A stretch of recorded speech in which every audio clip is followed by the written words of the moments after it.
All right, it looks like we have a good group here. I think we can go ahead and get started. I'm gonna hand it over to my co-moderator, Dana, to take it away. All right, thank you all for joining us today. My name is Dana Zalkin. I'm a gastroenterologist at Mount Sinai Hospital in New York City. We're very excited for this 2025 CGA-IGC webinar entitled Transforming Cancer Prevention for Lynch Syndrome, Insights and Innovations.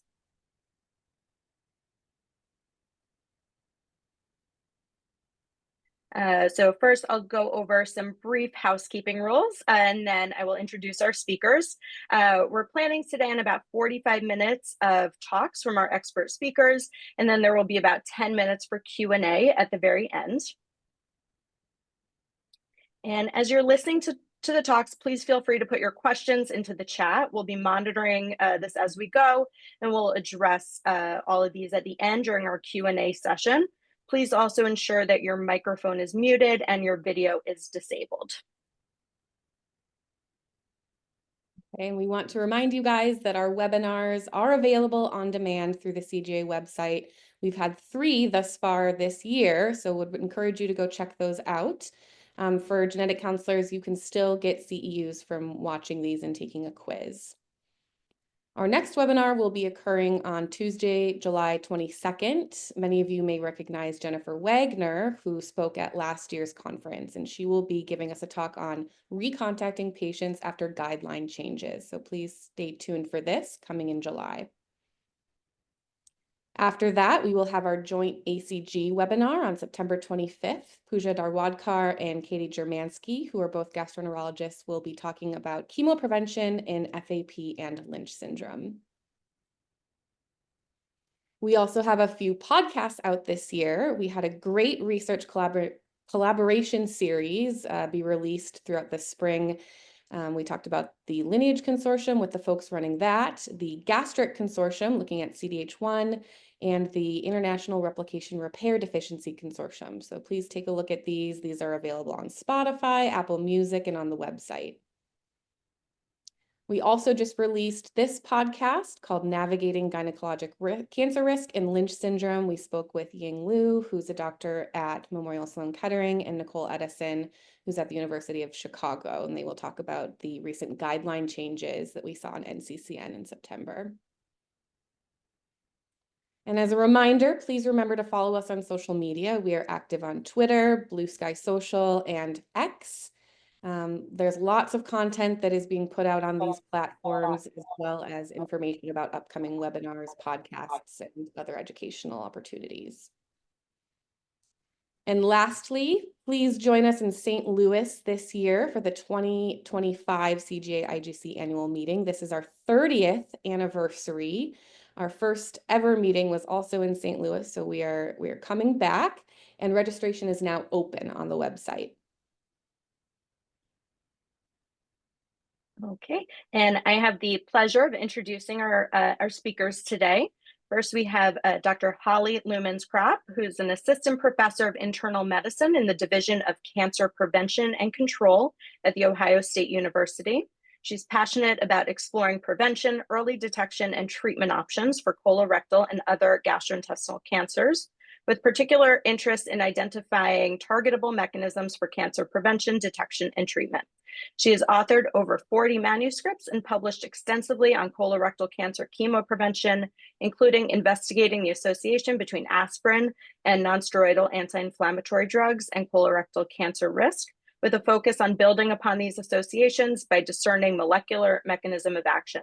Dr. Loomans-Kropp is an active member of the AGA, the American Association for Cancer Research, the American Society for Preventive Oncology, and CGA-IGC. Dr. Bansal completed his residency training in internal medicine at New York Medical College in New York.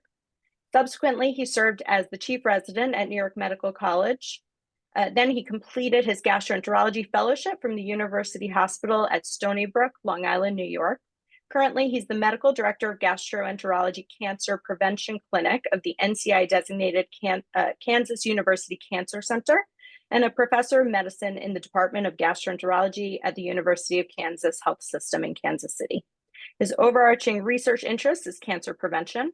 He conducts research in the areas of inherited gastrointestinal cancer syndromes, Barrett's esophagus, and novel imaging techniques for detection of pre-malignant and malignant lesions in the gastrointestinal tract. He's the principal investigator of an NCI-funded 14-center trial to test a novel combination of vaccines and IL-15 superagonists in patients with Lynch syndrome. He recently was funded to repurpose itraconazole for prevention of recurrent Barrett's esophagus in a 6-center clinical trial. He has more than 100 peer-reviewed publications and is a reviewer for multiple peer-reviewed journals. So thank you very much to Dr. Loomans-Kropp and Dr. Bansal for joining us, and let's get started.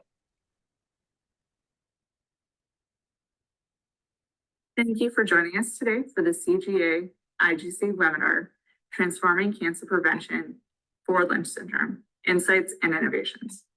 My name is Holli Loomans-Kropp, and I am an assistant professor in the Division of Cancer Prevention and Control at The Ohio State University and a member of the research committee for CGA. In our webinar today, I'll provide a short presentation on Lynch syndrome and Lynch syndrome-associated cancer, including its known mechanisms, current clinical criteria for diagnosis, and recommended screening and prevention strategies. Lynch syndrome is the most common hereditary cause of cancer and the most common cause of hereditary colorectal and endometrial cancers.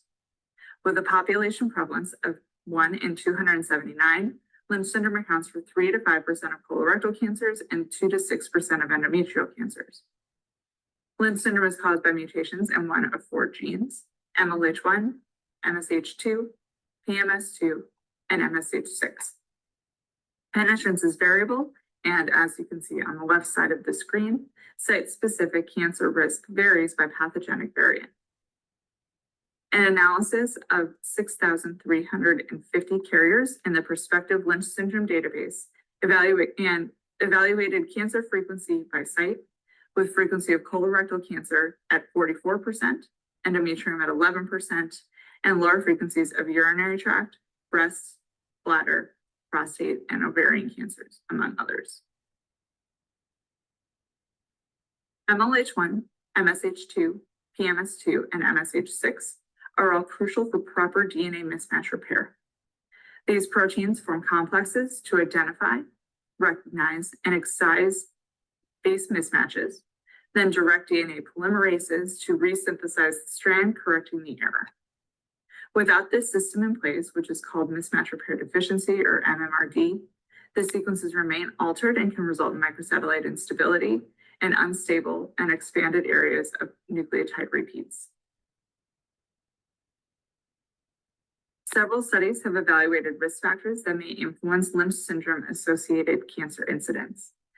For example, an analysis of the Colon Cancer Family Registry and MD Anderson Cancer Registry showed that current smokers had a 77% increased risk of colorectal cancer compared to never smokers, though a recent meta-analysis examining smoking and other cancer risk factors did not find a significant difference in cancer risk for average smokers compared to never smokers. The same meta-analysis evaluated the impact of obesity and alcohol use on colorectal cancer risk among individuals with Lynch syndrome, and found that those with obesity had a significantly higher risk of colorectal cancer, though no association was found with alcohol use. There is limited data on the potential impact of other exposures and Lynch syndrome-associated cancer incidence. Diagnosis for Lynch syndrome relies on a combination of clinical and genetic criteria. These are primarily the Amsterdam 2 criteria and the revised Bethesda guidelines. As listed below for the Amsterdam 2 criteria, genetic testing for Lynch syndrome should be considered if the following criteria are met: that there are at least 2 successive generations affected, with at least one being a first-degree relative, at least one relative diagnosed with cancer before the age of 50. There's no evidence of familial adenomatous polyposis, or FAP, and the tumor is verified by pathology. Similarly, the revised Bethesda guidelines suggest genetic testing if the colorectal cancer is diagnosed and the patient is under the age of 50. There is the presence of a synchronous or metachronous colorectal or other Lynch syndrome-associated tumor. And colorectal cancer has microsatellite instability. diagnosis of colorectal cancer in a patient with one or more first-degree relatives with a Lynch syndrome-associated cancer, and one of the cancers occurs before the age of 50, and the patient and the colorectal cancer is in a patient with two or more first or second-degree relatives with Lynch syndrome-associated cancers, regardless of age. As stated, genetic testing should be considered if the Amsterdam 2 criteria or the revised Bethesda guidelines are met, as well as if the individual has an endometrial cancer diagnosed before the age of 50, if there's a known Lynch syndrome in the family, or if the patient has at least a 5% risk of Lynch syndrome using one of the three listed models. Current screening strategies for Lynch syndrome involve significant patient burden. Lynch syndrome individuals are recommended to undergo annual surveillance colonoscopies starting at age 20 to 25, with 5 years before the earliest cancer diagnosis, or recommended to get a colonoscopy if diagnosed with the colorectal cancer or non-resectable advanced adenoma, with follow-up surveillance every 1 to 2 years. For endometrial and uterine and ovarian cancers, individuals are recommended to get a pelvic exam, transvaginal ultrasound, endometrial sampling, and CA-125 annually, starting at age 30. Undergo evaluation if there's any abnormal uterine or vaginal bleeding, and are recommended to undergo hysterectomy after the conclusion of childbearing age. For other Lynch syndrome-associated cancers, most screening strategies are dictated by family history and may include screening by upper endoscopy or duodenoscopy, urine analysis, and consideration for screening for other cancer types, such as pancreatic, prostate, urothelial, or breast cancers based on genetic or personal history. Though chemoprevention strategies are limited, clinical guidelines do recommend the consideration of use of aspirin for Lynch syndrome carriers, as aspirin has demonstrated benefit in preventing colorectal cancer incidence in this population. A recent study showed that the number needed to treat was 600 milligrams per day of aspirin to prevent one colorectal cancer in the Lynch syndrome population is 24. Though there are still questions about the optimal dosage and duration of aspirin usage for prevention, the ongoing CAT3 trial is slated to address this question. This also highlights the innovative strategies for cancer prevention are needed to be able to help reduce the burden of cancer incidence in this high-risk population. One such innovation in this space is the development and now clinical testing of cancer preventive vaccines. With that, I would like to hand it over to Dr. Ajay Bansal to discuss innovations in this space.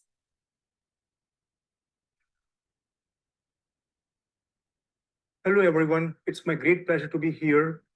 First of all, I would like to begin by thanking the CGA for this invitation to participate in this webinar. And thank you, Holly, for setting the stage for this part of the webinar. Today, my focus would be vaccines. These are my disclosures, but they will not affect any of the content I'm discussing today. This is a brief outline. Learn how modulating the immune system can affect cancer growth. And then we'll talk about vaccines for cancer prevention and interception in Lynch syndrome. Let's first begin by understanding how harnessing the immune system can make a big difference to outcomes of even established cancers. So this was a famous NICHE-2 trial in which the investigators enrolled 115 patients with non-metastatic, locally advanced, previously untreated, deficient mismatch repair colon cancer.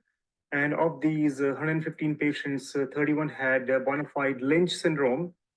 These patients, prior to surgery, received two different immunotherapies, nivolumab and ipilimumab, which can affect the receptor of PD-1 and CTLA-4. And together, these therapies are known to restore T-cell activation and remove the blockade on immune system inhibition. The results were dramatic when they looked at the data in terms of partial response on the yellow line, or the major pathological response, which is the blue line. Almost all patients had a dramatic response. Indeed, 68% of patients had a pathological complete response, And when they went for surgery, no residual viable tumor was found, showing the power of harnessing the immune system in immunotherapy in this situation, even prior to surgery. You briefly learned about the impact of aspirin for cancer interception in Lynch syndrome from Holli. And even aspirin may be having its effects against cancer by preventing T cell exhaustion and affecting the immune system. To review a little bit of pharmacology, aspirin blocks COX enzymes in the platelets that can block production of a molecule called thromboxane A2. And the reason these investigators focused on this molecule called thromboxane A2 is because in mice work, it's been shown to promote lung metastasis of melanoma cells by suppressing the T cells. So to walk you through this model, in this model, the investigators injected melanoma cells intravenously, and then they counted the number of metastatic foci in the lungs. The top here is the control group, and the bottom here is the group which got thromboxane A2 analog. And they showed that when these mice received thromboxane A2 analog, they had higher number of metastatic nodules. So how did aspirin help? So aspirin in this model promoted clearance of cancer cells by preventing T cell exhaustion. So these mice then received aspirin. I would like you to focus on the graphs, the bar graphs on the left side. We will not talk about the ones in red. So if you compare the wild type mice versus the mice which received aspirin, controls versus aspirin, the number of metastatic nodules after injection of melanoma cells in these mice was much lower with aspirin. And how did the aspirin have this effect? So what the investigators looked at is a type of cell called activated T cell, which is a type of immune cell which can kill cancer cells. They looked at a marker called CD44, which can identify these cells. And if you look at the dotted black lines and the solid black lines, the number of activated T cells increased significantly from approximately 20% to almost 40%.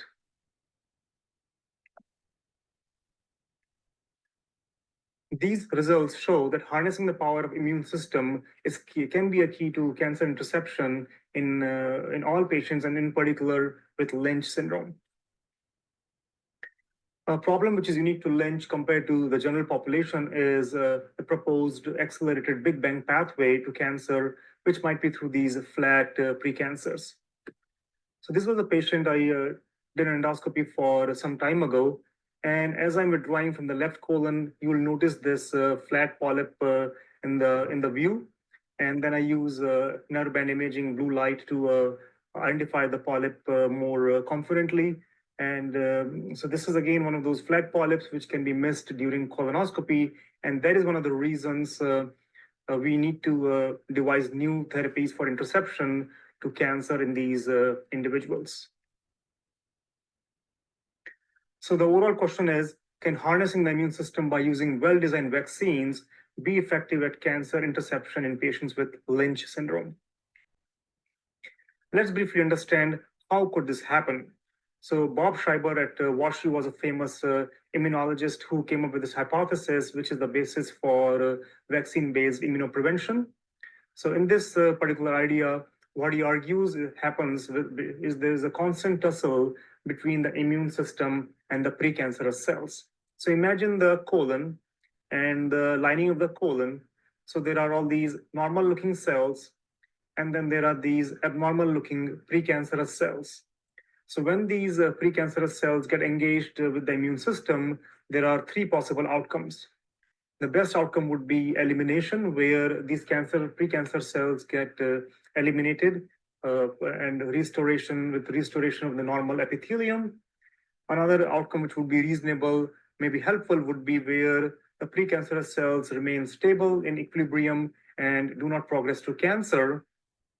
And the worst outcome would be escape, where the tumor cells escape detection by immune cells and can lead to invasive cancer along with metastatic disease. So the whole idea of using vaccines is to promote equilibrium or at best elimination. Briefly, there are two types of candidate vaccines. The first group is against tumor associated antigens. These are proteins which are normally expressed in the human body, but are either overexpressed or changed in some way, such as altered glycosylation during tumorigenesis. The second set of antigens which have the second set of vaccines which have received a lot of attention are against tumor-specific antigens. These are also called new antigens, which have never been seen by the human body before, but only during carcinogenesis. So these are not expressed in normal cells, but are generated because of somatic mutations within tumor cells. Unfortunately, most therapeutic vaccines for cancers have failed until now. And the reason for the failure have been two primarily. First, that many of these patients are highly immunosuppressed and they've received chemotherapy, so they have a difficult time mounting a durable response to vaccines. And the second is maybe the choice of antigens, which obviously can determine the response. So briefly, but lately this has changed. In the past few years, there have been these seminal publications which tell us that if you design the right vaccines, you can indeed make a big difference in different sorts of cancers. So in this first trial, these are two phase 1 trials, open label for pancreatic cancer, but they provide proof of principle for vaccine-based interception. So in the first trial, the investigators tested vaccines against tumor-associated antigens. And to remind you, these are antigens normally expressed in the human body, but get altered during carcinogenesis. And what they showed was that those patients who responded well to the vaccines did really well. So here, if you look at the blue, the curve in the blue, and the other curve in red, people who did not respond to the vaccines had a median survival of only 4 months, not unusual for patients with pancreatic cancer, where patients who responded to the vaccine kept on living. Another group of investigators used vaccines against new antigens, which are antigens which have never been expressed before, but only during the carcinogenesis. And again, if you look here, they showed that if you look at the curve in blue, the non-responders or who did not respond to the vaccines did not live very long, only for 13 months, but the group which responded had a nice long-term survival. So for moving from treatment of cancer with vaccines to prevention by vaccines, the central concept of vaccine-based prevention is that these patients who have been exposed to precancerous lesions, which might progress to cancer in the future, have low-level pre-existing immunity because there is interaction between the immune cells and the precancerous cells.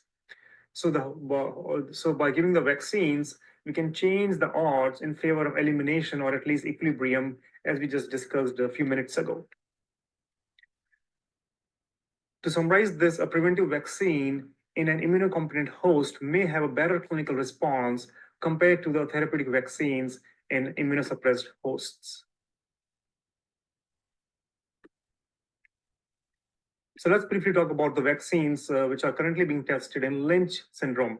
I'll begin by talking about my trial in which Eduardo Villar from MD Anderson is my co-lead investigator. And these are vaccines against tumor-associated antigens, TAAs. Briefly, let me discuss my previous experience with vaccines in the prevention setting.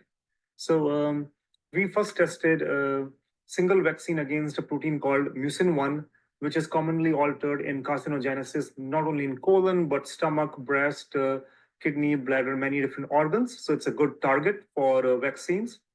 In this trial, which was led by Dr. Rokesh Ryan at UPMC in Pittsburgh, we randomized 103 participants with newly diagnosed sporadic advanced adenomas. Remind you, this population does not have Lynch, but has high-risk polyps in the general population at 6 centers. They were randomized to receive either the mucin-1 peptide vaccine or along with an immune booster called TLR3 agonist, or placebo at 0, 2, and 10 weeks, followed by a booster at 52 weeks. So let me explain this design to you. The reason we use an adjuvant along with the vaccine is because when the host, like the human is getting exposed to the vaccine, we want to generate high quality of T cells, That's the reason we use an immune booster like TLR3 agonist. And the reason to give a booster at 52 weeks is to generate memory T cells like we use for many other infectious vaccines. The primary endpoint here was adenoma recurrence at colonoscopy more than 1 year from initial vaccination. These were the results. A total of 95 patients had an endpoint colonoscopy, 48 were in the mucin 1 group and 47 in placebo. Unexpectedly, the immunogenicity rate was at 12 weeks was 25%. So 1 in 4 patients responded to the vaccine, which was lower than what we were expecting because in the pilot trial, we had seen a response rate of 40%. And the reason for this may have been the timing between the removal of polyps and vaccination. So many different factors can affect immune responses to vaccines, which we have to think of carefully when we design clinical trials.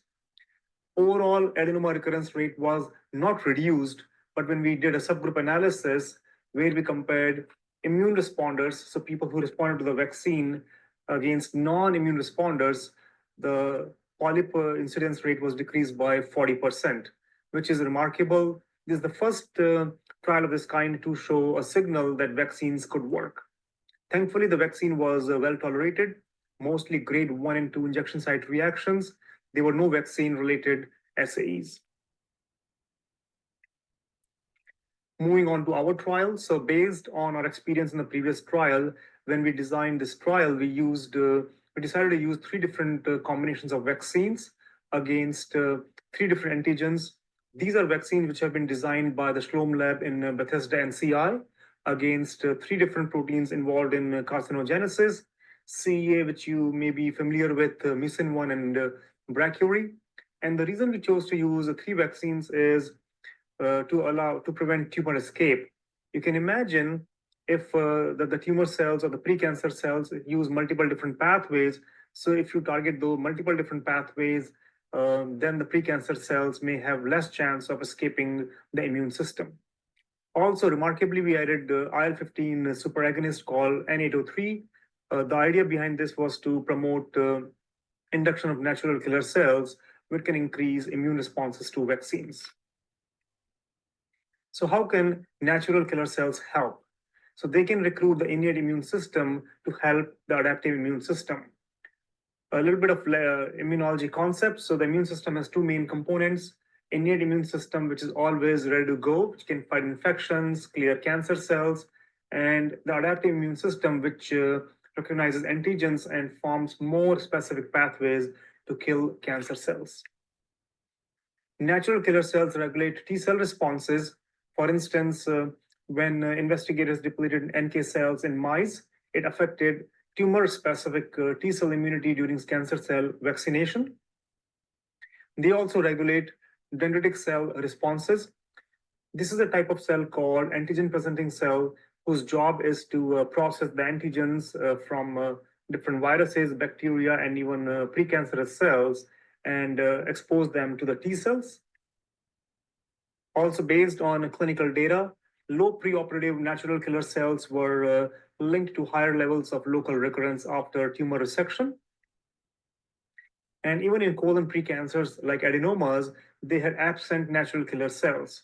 So the idea was, if we make efforts to improve recruitment of natural killer cells to tumor cells or to the host organs, then it could improve immune responses and thereby clinical responses. Our trial is a first cross-network trial in the Cancer Prevention Clinical Trials Network in the US. And there are 5 different cancer prevention consortiums. We chose multiple different sites in various geographic regions because we wanted to make it easier for our patients to travel to a site closer to them. This is our study schema. Briefly, our plan was to enroll a total of 186 patients who have Lynch syndrome, but also have a history of polyps or cancers in the past. And to remind you, the reason we are doing that is we want to use vaccines to enhance pre-existing immunity in these individuals, and that's more likely to be present if they have prior history of polyps or cancers. Then we had safety phase 1, where the patients got vaccines alone to confirm safety, and then safety phase 2, where we added IL-15 superagonist to the vaccines to again confirm safety before moving on to the randomized controlled trial. In the randomized controlled trial, our goal is to enroll a total of 138 patients. Half of them will receive the 3 vaccines plus IL-15 superagonist, and the other half will get placebo injections. The final endpoint would be measured at year 2 colonoscopy. As you know, patients with Lynch syndrome typically undergo colonoscopy at least once a year. So we wanted to enrich for the endpoint, and that's why we chose to count the number of polyps and cancers over 2 colonoscopies, not just 1. Compared to many of the vaccine trials, our primary endpoint was a clinical, which is relevant to any of the vaccine-based trials. The primary endpoint is cumulative incidence of colorectal neoplasms on 2 follow-up colonoscopies between the treatment group versus placebo. And these colorectal neoplasms will include adenomas, advanced adenomas, sessile-sedated polyps and adenomas, and colorectal cancers. We also have multiple secondary endpoints. I may not go in great detail about these, but we are most excited about the possible effects these vaccines can have on the incidence of Lynch syndrome-related extracolonic cancers, which, for instance, uterine, ovarian, stomach, small bowel, bladder, and kidney. I'm happy to report that all 10 safety phase 1 participants have completed week 52 vaccines, so the trial is going well.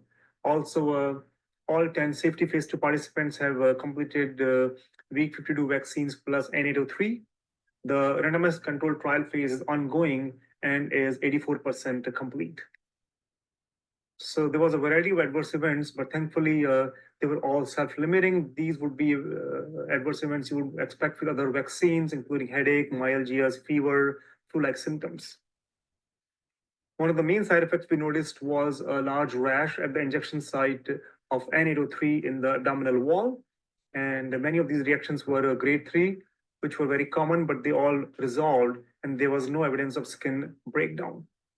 We also compared the skin rash induction between different series of vaccines.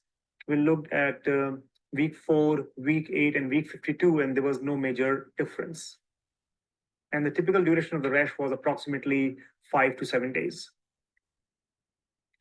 Let's briefly talk about vaccines against new antigens being currently tested in patients with Lynch syndrome. So this is a trial being led by Dr. Villar from MD Anderson. To remind you, new antigens are antigens which the human body has never seen before, and they may be great targets for immune responses.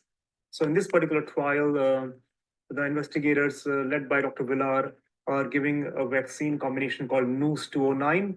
It's like giving multiple different vaccines against each antigen at the same time to individuals. Never been done before at this scale.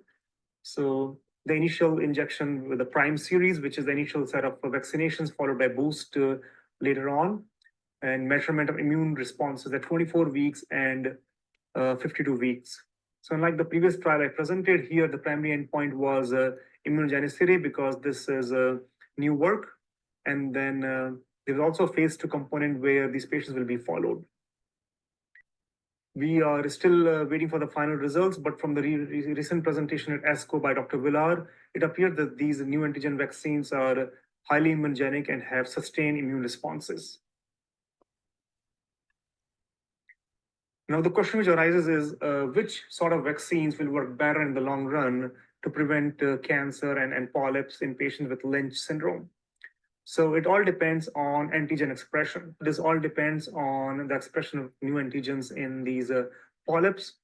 In this particular publication, the investigators from MD Anderson, in collaboration with other groups, looked at the expression of immunogenic new antigens based on their recognition by 2 different kind of molecules, MHC class 1 and MHC class 2.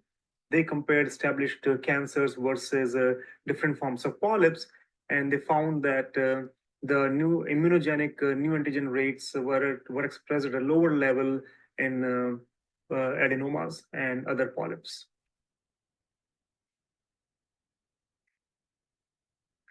In fact, when they looked at the top 100 predicted new antigens, which were immunogenic in vitro, they looked at, they found that 65% of those top 100 antigens were immunogenic, were predicted to be immunogenic, and they were present in the majority of cancers, but only 29% of precancers or early polyps. Ultimately, cancer interception in patients with Lynch syndrome may require a combination of vaccines. In patients with Lynch syndrome, we might need a combination of vaccines, and there might be synergy between vaccines against tumor associated antigens and new antigens. For instance, in this study, when they looked at 13 patients with melanoma, they all got new epitope vaccines.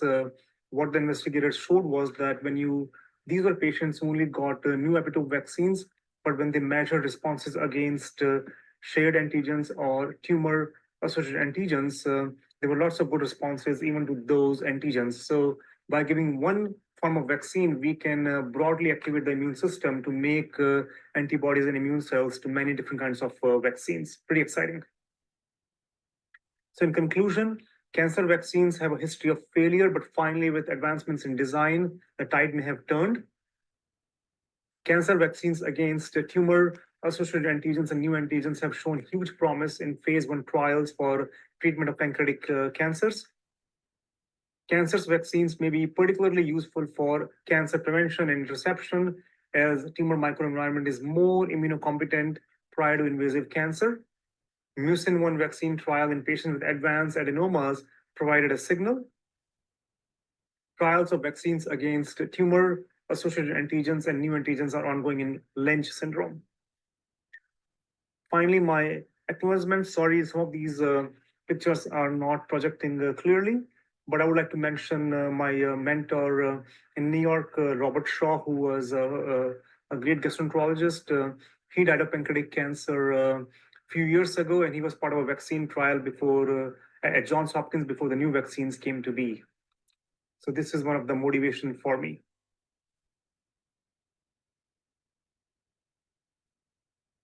And finally, the work which we are doing would not have been possible without collaboration between many scientists and without help from many individuals across the country. Finally, I would like to thank the entire team which has helped me with the vaccine trial. And ultimately, we have to realize that it takes a country to make real progress. Thank you so much for your attention.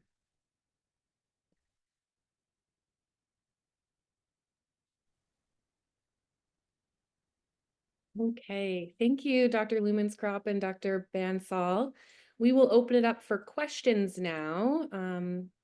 Feel free to send them in the chat. You can also direct message Dana or I, and we can read it anonymously.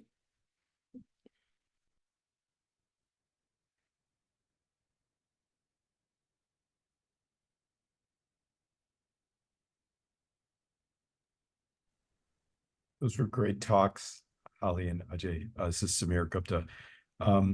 What do you think the timeline is for a phase 3 trial? And what do you think the follow-up and the endpoint will be for a phase 3 trial? Is it going to be cancer incidence outcome that you'll be looking for? Thank you, Samir, and that's an excellent question. So let's first talk about the endpoint. So the point you're alluding to is in all of these cancer prevention trials, the ideal endpoint should be cancer, because that's what we're trying to prevent. But obviously, any trial which looks at cancer as an endpoint will take a long time and lots of resources. Thankfully, in Lynch, that might be possible by enriching for genotypes such as MLH1, MSH2. We'll still need a lot of sites and a lot of good collaboration, but perhaps together we could do it. So in our trial, we are using a combination of colorectal neoplasms, including adenomas and cancers. But hopefully, what we plan to do is once our trial is complete, we will continue follow up for long term and accumulate more endpoints and hopefully see a difference in cancer itself. So the phase 3 trials are being discussed. So it's all about getting them funded. You are aware of the current climate, so we have many hurdles to cross. But my discussions with Dr. Villar led me to believe that NewsCom is actively working on designing a trial phase 3 NewsCom, and then our own trial with tumor antigens. We are in discussion with NCI how to go to the next level, and with the company which makes IL-15 superagonists. So hopefully one of these days, and we'll need your help, Samir, to design these trials. One other thought of that, have you, do you think it could be safe or there could be scope? So we're going to invest all these resources in following the patients, but I'm wondering about whether it could be safe to do a 2x2 trial where you could have, one group that gets each of the individual vaccines and one group that maybe gets both and a placebo. Do you think something like that could be safe?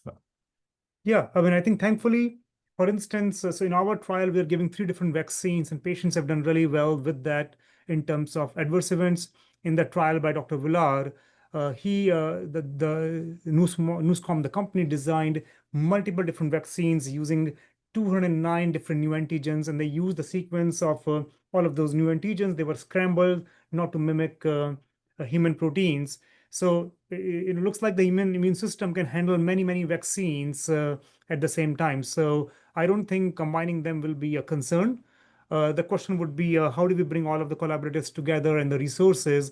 But I think your idea of 2x2 design makes good sense. Let's see if that's something which we can work on and discuss. There's a question that came in the chat from Michelle St. John. Is there any anticipated difference in response based on specific Lynch syndrome mutation, like MLH1 versus PMS2, for example? Great question. So in general, we know that in those forms of Lynch, the immune system is more activated. Right now, we don't have any results from our trial yet, but down the road, we do believe that those particular genotypes may have better response, but we don't have the data from our trial just yet to confirm that.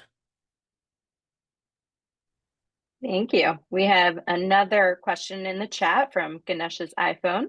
What about the age group used for the study, monoallelic Lynch syndrome patients only used for this study? So I guess the question is, what was the mean age? So the mean age was 46 in the trial. And there was a range. So the range was from late 30s to 75, I believe. I don't have those data in front of me, but those are the numbers I read in one of the recent DSMB reports. So that's the age group. And interesting question, though, because one of the things which we have learned is that one of the reasons we get more cancers as we get older is because of the immune system becomes more immunosuppressed as time goes by, and the tumor cells acquire more immune escape mechanisms. So maybe these vaccines may play a major role at an older age by revving up the immune system. Yeah, so that's something to think about. In relation to Ganesh's question about monoallelic Lynch syndrome, I assume that we could use this for patients with CMMRD in the future too. Yeah, that's a good point. Obviously, that's a much more rare disorder than Lynch. So to enroll enough patients for a trial would be hard. But I would definitely imagine a pediatrician who specializes in this space could at least do a pilot trial and see how it looks. But great question, really good questions. Then we had another one come in regarding chemoprevention efficacy in Lynch syndrome. Is there a role for molecular markers like PIK3CA mutation status in clinical application to help guide who might benefit to aspirin?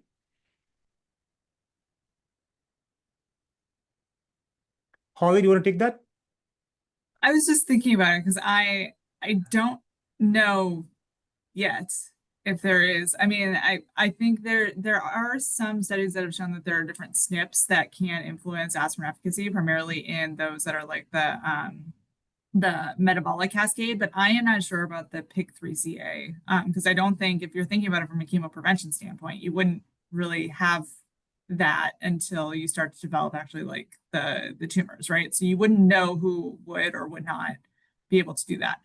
That being said, so actually like one area of my current research is trying to see if use of certain chemopreventions may predispose ones towards certain types of like certain mutational profiles within colon cancer versus not, or like others. And so like there's ways that maybe we can see if it influences the molecular landscape of the cancer that someone develops, but I don't know if it would be possible to do to kind of direct somebody initially if they have like, especially for like a PIK3CA or ones like that. So I don't know if there's any additional thoughts on that. Yeah, and Holly, I think obviously from your own presentation this morning, you showed us that the number needed to treat was 24 to prevent one cancer with high dose aspirin. So clearly 23 of those patients are not benefiting and maybe get exposed to risks. So definitely biomarkers to predict future response would be ideal. I'm not sure it's going to be PI3 pathway because it's probably a late alteration. We may have to find early biomarkers, maybe something to do with stemness perhaps, or immune system signatures. What do you think? It might be if we have a combination of biomarker which can tell us which we can decrease the number needed to treat from 24 to 10, that would be pretty cool. That's true. That's true. Yeah. If there are any sort of early indicators that whether aspirin is working or not, that could be a really interesting way to go. But again, I think it comes down to some of the concepts that Ajay came out like stated with looking at endpoints, that it's like a lot of this, though, you need time and you need money to be able to discern who is going to develop and who is not. And so that just maybe there's ways, if anyone has, I guess, like biorepositories that could be used to be able to evaluate that, there are ways that we can kind of look at that from like a case control scenario and try to kind of backtrack it a little bit. And I guess Dr. Sir John Byrne was able to pull it off in Europe, so maybe we can pull this off in the States with collaboration. I have two additional questions. Are you enrolling patients with EpCAM mutations? And thinking about in the future, when we start applying these vaccines, do you anticipate there will be any patient groups that can't receive these, like people with underlying immunodeficiencies? So great question. So yes, we are enrolling patients who have EpCAM mutations. Obviously, those are more unusual. So we don't have large numbers of EpCAM mutations in our cohort, but we are allowing them in the trial. And so clearly the immune system has to be preserved for immune responses to vaccines. I'm not an immunologist, but obviously I've worked with a lot of immunologists lately, so I have become a semi-quasi-immunologist. So my understanding is obviously in people, depending on the type of immunodeficiency they have, if it's a unique B cell versus T cell or natural killer cell, that could affect vaccine responses. That's a very complex question. So sorry, I may not have a great answer to that question, but good question. That makes sense. Does anybody else have questions or comments for Dr. Loomans-Kropp or Dr. Bansal?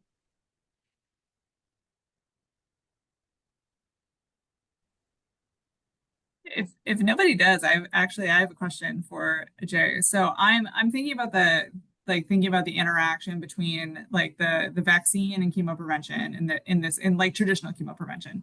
So I know I think it was Steve Lipkin's lab published a mouse model a while ago looking at an FSP vaccine and naproxen and looking to see if that could reduce like tumor burden within like the mouse model. I believe it was an MSH2 mouse model.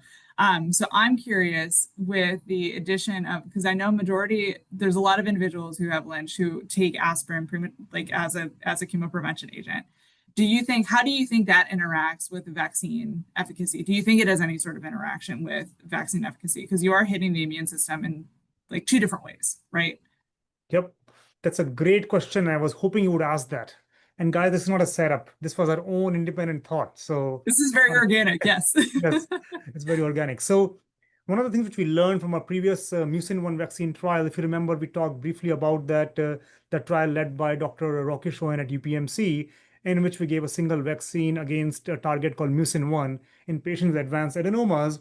And remember, the immune response rates was only 25%. So in these patients, when we measured their different kind of immune cells in the blood, what we found was that people who did not respond to the vaccine had higher levels of a type of cell called MDSC, myeloid-derived suppressor cells. So aspirin can do a great job of decreasing the number of MDSCs, even naproxen. In the trial by Lipkin, even adding naproxen to the vaccines in that particular group in mice, the immune responses and even survival rates, cancer incidence were all impacted just with vaccines alone. So I completely agree that in the future trials, we should combine these different strategies. In our own trial, what we're doing is we are collecting data on aspirin use, naproxen use from the clinical cohort. So we are hoping to do a subgroup analysis to figure out how did use of aspirin and non-steroidal agents affect the response to vaccines. But definitely future trials should definitely include or think about including naproxen or aspirin as one of the adjunct. Great question. And then there was a question that came in about the vaccine schedule. Will this be a one-time thing, or do we anticipate people will need boosters? Wow, tough questions. So this is $1 million question. So how long does vaccine-based immunity last? So if you look at some of the pancreas cancer trials, when the investigators measured responses to new antigen vaccines over 1, 2, and 3 years in a small number of patients, around 16, they showed that in some patients, the immunity lasted for 3 years, in other patients, 2 years, other patients, some others, 1 year. So it's quite variable. So I think it remains to be seen how often we'll need boosters. And that's something which we'll have to do a prospective long-term studies to figure out. But I'm guessing like the vaccines we use for infections, which may require boosters, some of them every 5 years, every 10, a similar case could be made for cancer vaccines. But it's a question which has to be answered.